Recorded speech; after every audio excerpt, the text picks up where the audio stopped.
Okay, we're at the start of the video. I've managed to talk Kayleen into coming with me. Hello. Say hello. Hey, She's not very excited, so we are. Oh my gosh. It's not that bad. So. I'm gonna die. No, it's not that bad. We're back at Smith Rock again. It's one of my favorite places. That's the good news. The bad news is that the plan is to go up there, and you can kind of see the trail all the way up through there. It's not that bad.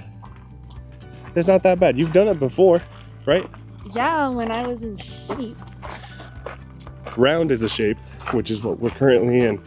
But there's a really cool photo up there. I'm gonna try and get it. It's not that bad. Okay, so we are nearing the start of the hike, and it looks worse than what it really is. There's the start down there. So you have to go down this hill thing, down into the canyon. You go up, zigzag all the way there, and then all the way up there. So that trail is called, what's it called? Zigzag. No, it's called Misery Ridge. You should know this. Oh, your dad is from here. You should know this. It's definitely gonna be misery, and yeah. I'm gonna cry. And you'll find me dead on the side of the thing about this place. The thing about this place is that it starts off really easy because you're going down, and then it's basically a straight vertical. Now the idea is, there's a lot of people here, so bear with me. From up there, you can see the river forming around that figure of rocks, and I like that there's clouds right now, so it should give a nice little extra layer to the photo. It's a photo that I'm totally ripping off from one of my favorite, if not my favorite photographer, Photo Tripper.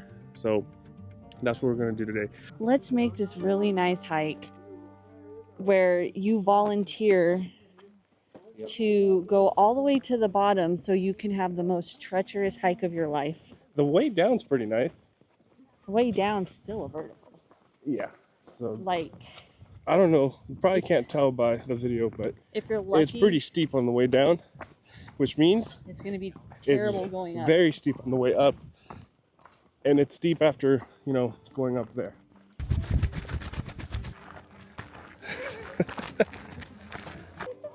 Misery Ridge Trail. The thing about this hike is that it's not very long. It's just kind of a lot of elevation in a short period of time, and the ground is very rocky, and it zigzags a lot. So my calves already hurt. Yeah, it's a calf burner for sure. Update: still alive, questioning our choices. This is how high we've made it, and that's how much left we have to go. A lot. If old people can do it, we can do it. Yeah, what she said. That right there, guys, is the look of just absolute joy. Can you imagine a happier looking face? On the real though, yeah, we needed a break. We are now this high up. Still hiking. It's just, elevation is pretty brutal. I've also got this heavy camera bag on, but I can see the top, and the idea of getting that shot that I've been thinking about, it might just make it worth it. It might. At least I'm burning a ton of calories. Oh, hey Kayleen. Hey. Where are you? There you are. How you feel? Like I'm ready to take not a nap, but like lay down on a bed in the AC. So after hiking all of that and getting this high up, your reward is more stairs. All right, look at that. Kayleen, can you wave? I don't even know if I can see you in the video, but This is turning out to be more of a challenge than I thought it would be. But we made it this far up, so now I don't really have a choice. I kind of have to finish. Right? But what's keeping me motivated? Look at that sky. Those clouds. I'm hoping I can get that when I'm all the way up there.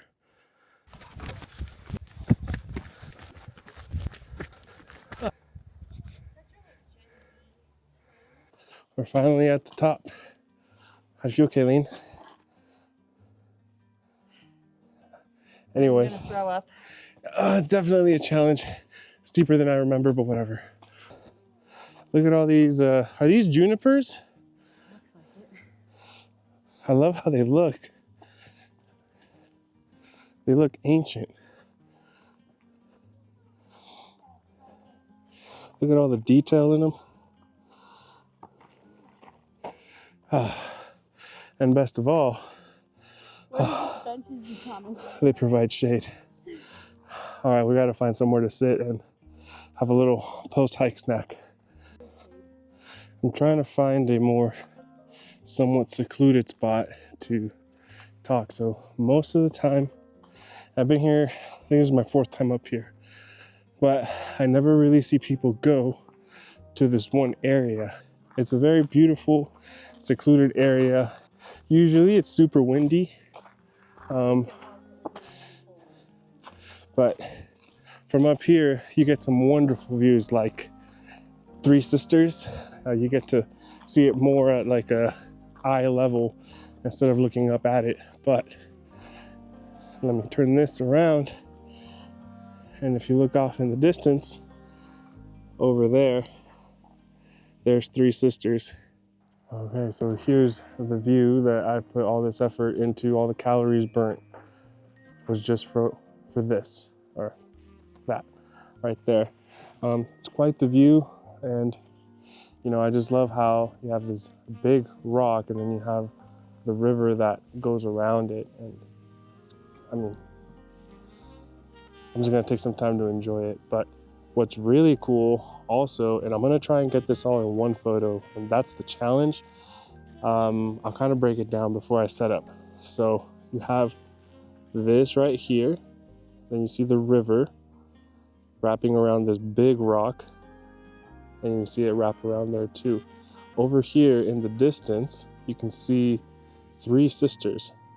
I'll zoom in over there. It's kind of hard to tell on this little camera, but that's the idea. Would be wonderful to be able to get it all in one shot. I mean, not literally one shot. This is definitely a pano. I'll need to take multiple shots and stitch them together. I'm really liking how this cloud is looking right now. This light cloud coverage, look at that. It adds some nice, a nice layer to the photo, to the scene. But since we finally made it, I feel like maybe it's time to have a little snack as a reward for our efforts.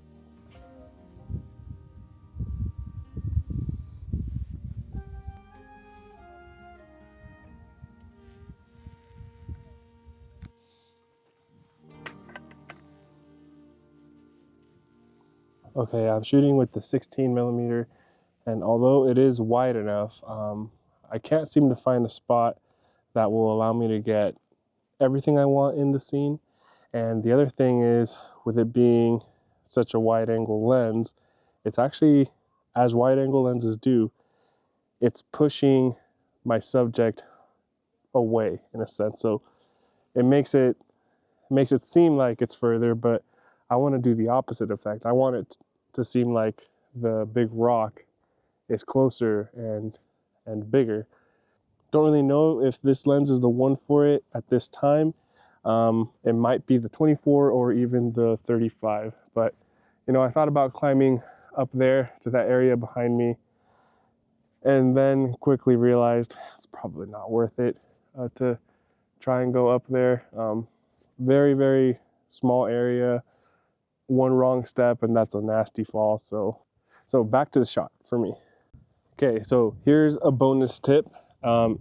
These are all the tips that you've probably already heard when you're shooting with really high dynamic range. Like right now, you know, the rocks are, some of the areas are very dark due to the shade. Some of them are really bright, the sky and the clouds. There's a lot of contrast going on in the scene. Something that people don't really talk about, and I still haven't seen anybody else talk about, is this really cool thing that I think only, I could be wrong, but only Sony cameras have, and that's called a divider frame. So what I do, I know it's kind of hard to see, there's a lot of glare, but if you hit this trash icon right there, it says created a divider frame. And what that does is it creates a little break in your images. So there we go. There is one of my divider frames. And then there's 1, 2, 3, 4, 5. There's my bracketed images. That has all the info I need. And then another divider frame. And so what that does is when you are back at home on your computer and looking over your images, it's easier to distinguish which images you wanted to work with because they are all within those two brackets.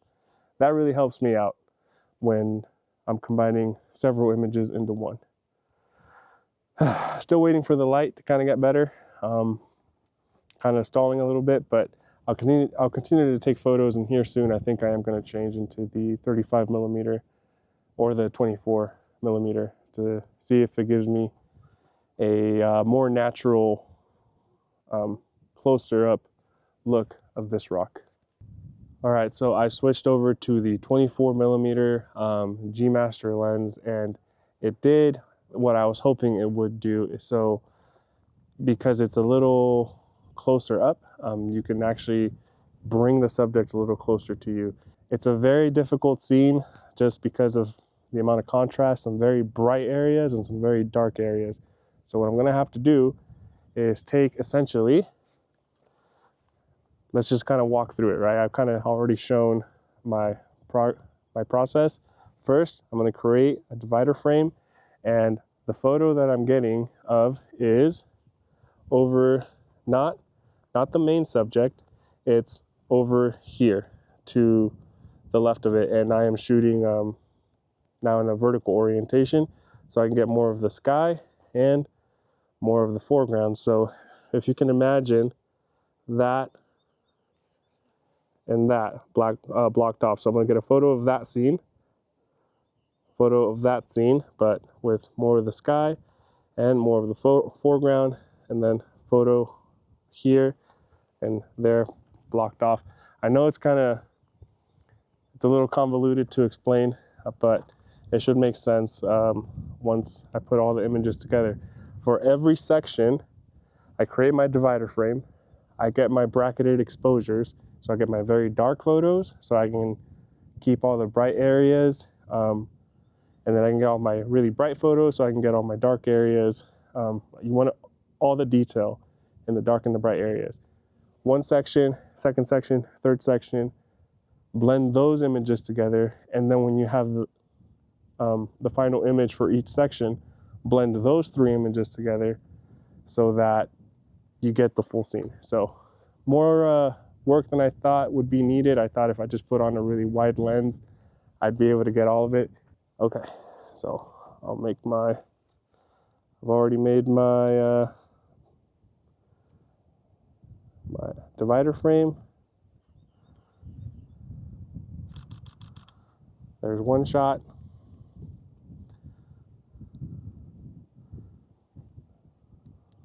Move over here. I like to keep my hands around the tripod in case the worst thing happens. You can say I'm a little paranoid.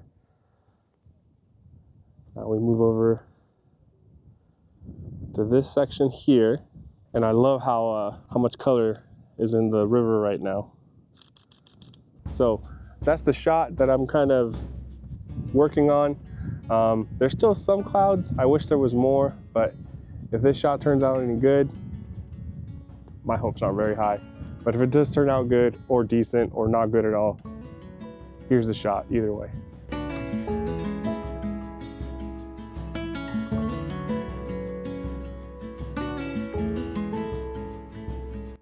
Here's the shot that we got that day. While there are some things that I really love about it, I do feel like it could have been a lot better if this was later in the day or during the sunset. The clouds are great, but the harsh midday sun gave me some light issues. Like I said earlier, I was inspired to come here thanks to my favorite photographer, Gavin Hardcastle. He created a shot from up here that was just extraordinary. So I know this place has a lot more potential. I guess that means I'll just have to keep coming back.